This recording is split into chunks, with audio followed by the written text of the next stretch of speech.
aí, estamos falando com você sobre os rumos, os novos rumos do Brasil. Podemos ter esperança numa mudança, num Brasil melhor, apesar do aperto que o ano de 2015 sinaliza, né? Qual a influência das mídias sociais aí, antes da gente passar desse contexto ainda, qual a influência das mídias sociais nesses movimentos todos que nós estamos tendo? Total, total. Hoje o que você tem é um empoderamento de novos atores sociais que antes não tinham a capacidade de intervir no conteúdo midiático, e hoje esse cara passa a ser a grande estrela desse conteúdo midiático. Né? Mas a partir do momento que você tem uma capacidade de envolver esses novos atores sociais, que sou eu, você, meus filhos, que devem estar agora em frente a uma tela de computador acessando uma rede social qualquer, durante que tem a capacidade de envolver esse cara, você transforma aquilo num efeito multiplicador. E quando você pega as insatisfações que são de todo mundo, né, a gente teria aqui microcosmos que vão se colidir um com o outro e vão criar um macrocosmo. Então essa influência é total. Então grande parte do que a gente vê, na verdade, do sucesso desses movimentos agora, em 2013 e agora em 2015, é por conta das mídias sociais.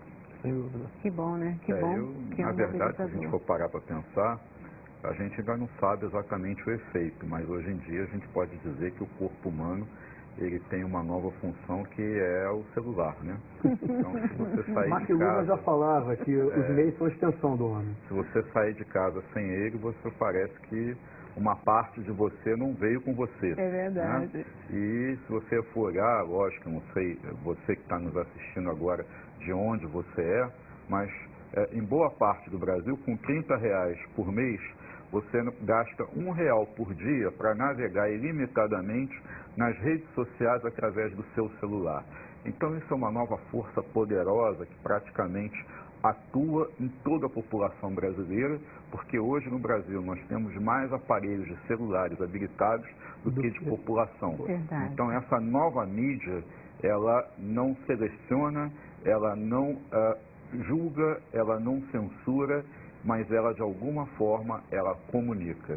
E esse poder é um poder muito novo e nós ainda estamos aprendendo a lidar com ele. Verdade. E às vezes utilizando de uma forma que pode também ser perigosa, né? E aí, as coisas chegam, todas as coisas chegam. E aí, Celeste, eu não posso deixar de fazer o meu comercial como comentarista do jornal Boas Novas Brasil, né? Nós agora já estamos quase em mídia digital no Brasil inteiro, em várias capitais, e você já pode assistir a programação da Boas Novas pela internet. Com certeza, Celeste, alguém que está assistindo a gente nesse momento de casa está praticando um fenômeno chamado segunda tela, que é assistindo a gente na televisão, com o seu celular na mão, com o seu tablet, compartilhando o conteúdo que está sendo colocado ali. É verdade. Isso empodera bastante esse novo ator social. Impressionante, né? Impressionante. Querido, mas eu quero voltar àquela pergunta lá do início. O Brasil acordou?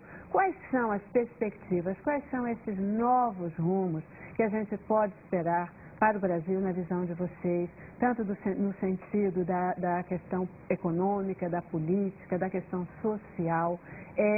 Antes de retomar a fala de vocês, eu queria que a gente pudesse ver um vídeo que aí a produção preparou para a gente, é um depoimento também de um cara como vocês. Vamos lá. Vamos falar a respeito da crise política e econômica que vive o Brasil nesse momento. O governo Dilma tem que lidar simultaneamente com 3 crises. Uma crise econômica, uma crise política e uma crise moral. Começando pela crise moral, nós estamos assistindo a cada dia ao desenrolar de uma investigação, que é a Operação Lava Jato, que põe a nu uma série de escândalos de corrupção cometidos na Petrobras, sob o governo, né, do ex-presidente Lula, da presidente Dilma. As revelações são muito estarrecedoras em termos de desvio de recursos, e isso abala não somente o próprio governo, mas a base aliada e também os diferentes agentes econômicos. Nós estamos tendo repercussões dessa crise da Petrobras no cenário econômico e político também. Então são crises que se complementam nesse sentido. A crise política advém também das dificuldades que a presidente Dilma sempre teve na relação com a sua base aliada. No último mandato, a presidente Dilma recebeu apenas 2 deputados e 4 senadores ao longo de 4 anos para audiências privadas. Então, a sua articulação política tem dificuldade, sempre teve, e com a crise na Petrobras e a crise econômica, a tendência dessa base é ficar ainda mais instável. E a terceira crise, que podemos dizer que é a mais importante da presidente Dilma, é a crise econômica, né, que advém de desequilíbrios provocados no orçamento público que levaram a uma situação de crise aguda no governo, com a necessidade imperiosa de fazer uma economia brutal de mais de 80 bilhões de dólares no orçamento público, quando nós sabemos que boa parte do desempenho da presidente Dilma e da sua popularidade vem de programas sociais de massa, como o Pronatec, Minha Casa Minha Vida e o Bolsa Família. Então, esse é o quadro hoje que pode levar a uma rápida deterioração da situação. O problema hoje é da cronologia dessas crises. Se elas vão evoluir muito rapidamente, se uma vai se aprofundar em relação à outra, isso, eu diria que o governo Dilma hoje tem um problema de cronograma. Se essas crises vão se aprofundar e com que velocidade, se as manifestações de rua vão aumentar, pressionando ainda mais o governo, e qual o tempo que ela vai ter para sobreviver a esse período crítico. A impressão que eu tenho é que essa crise é mais aguda do que crônica. Nós vamos passar por um momento de ajuste, o orçamento público estava estourado em vários aspectos. Esse ano de 2015 vai ser um ano para pagar essa fatura, e as agências internacionais e alguns economistas mostram que 2016 já deve ser um ano de retomada do crescimento econômico, crescimento mais tímido após um ano de 2015 com inflação mais alta, com aumento do nível de desemprego e diminuição da atividade econômica. Algumas empresas vão certamente falir, né? Outros demitirão funcionários, vão ser feitos ajustes, porque a economia estava rodando há muito tempo na dependência da iniciativa governamental, seja através de desoneração da folha, seja através de renúncia fiscal, incentivos variados. Esse motor do poder público deixou de funcionar, então as empresas vão ter que aprender a viver sem o subsídio governamental. Então eu acredito que no ano de 2016 nós já estejamos num outro patamar, já fora dessa crise. É isso aí, né? E aí, comentários de vocês sobre o que ele colocou, esses novos rumos? Comentários de vocês, vamos lá.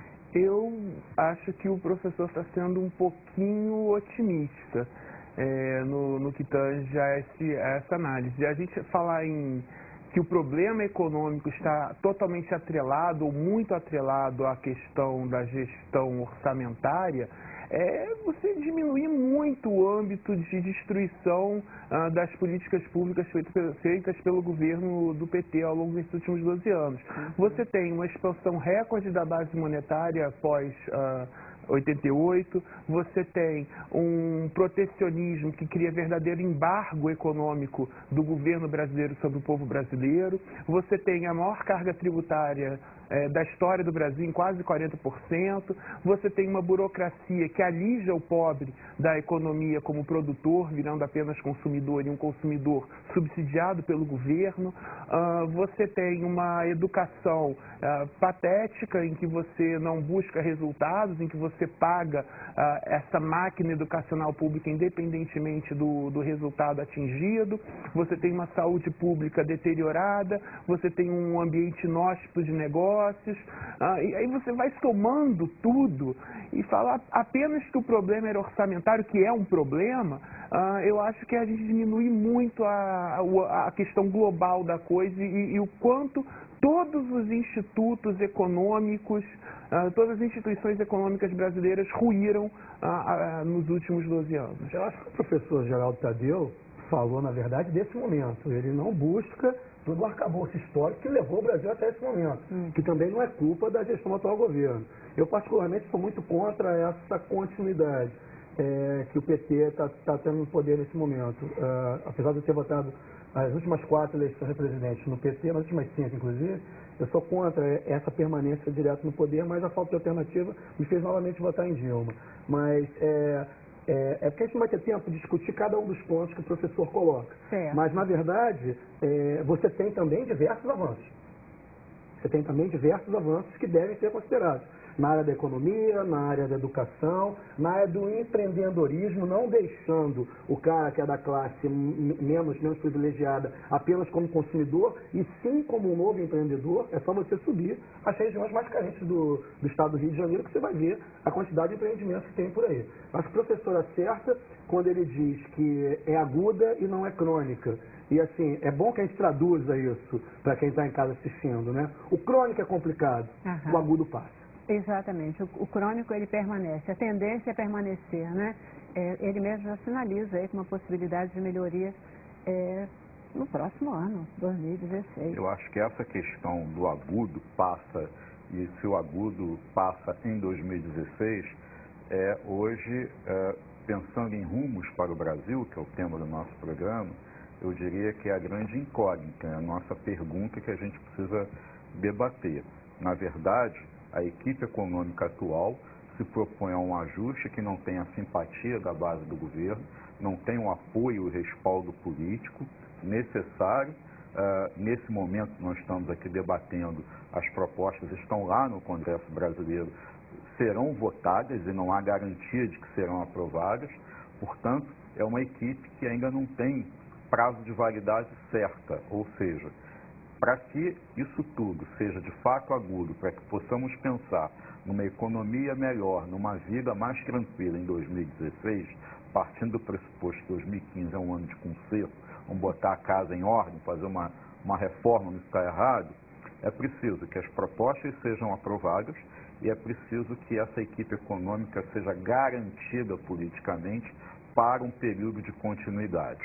Hoje em dia, a presidente criou um problema para si mesma quando no Dia Internacional da Mulher, no dia 8 de março, ela foi à rede pública de televisão dizer que a economia já melhoraria no fim de 2015. Essa foi uma mudança de pauta bastante arriscada, porque o discurso da área econômica, dos seus próprios ministros, era de que a economia só teria resposta no ano que vem. Se chegarmos ao final de 2015, não teremos uma economia melhor, mas se essas medidas não começarem a surtir pequenos efeitos que sinalizem uma melhora para o ano que vem, nós podemos temer pela continuidade da equipe econômica, por uma guinada mais estatizante, por uma liberalização de crédito, e aí nós não sabemos qual de fato será o rumo desse país daqui a 3, 4, 5 anos.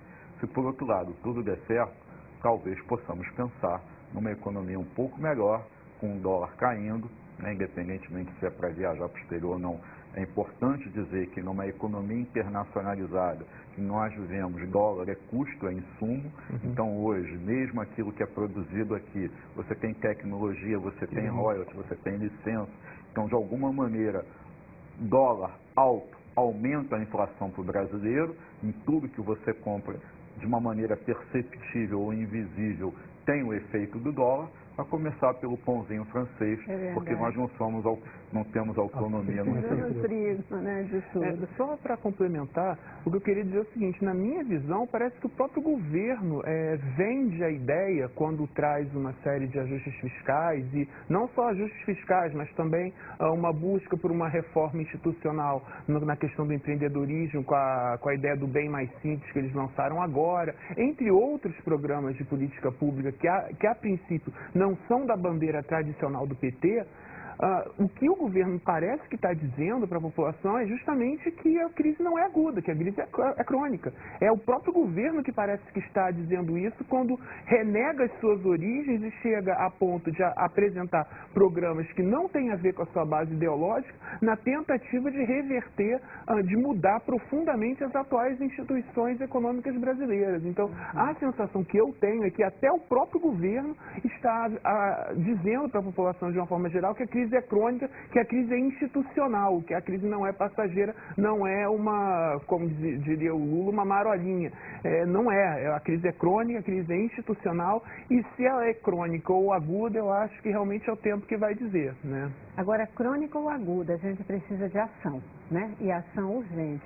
E um dos pontos que é fundamental ser trabalhado é esse ponto da confiança, né? A confiança no governo, a confiança nas instituições.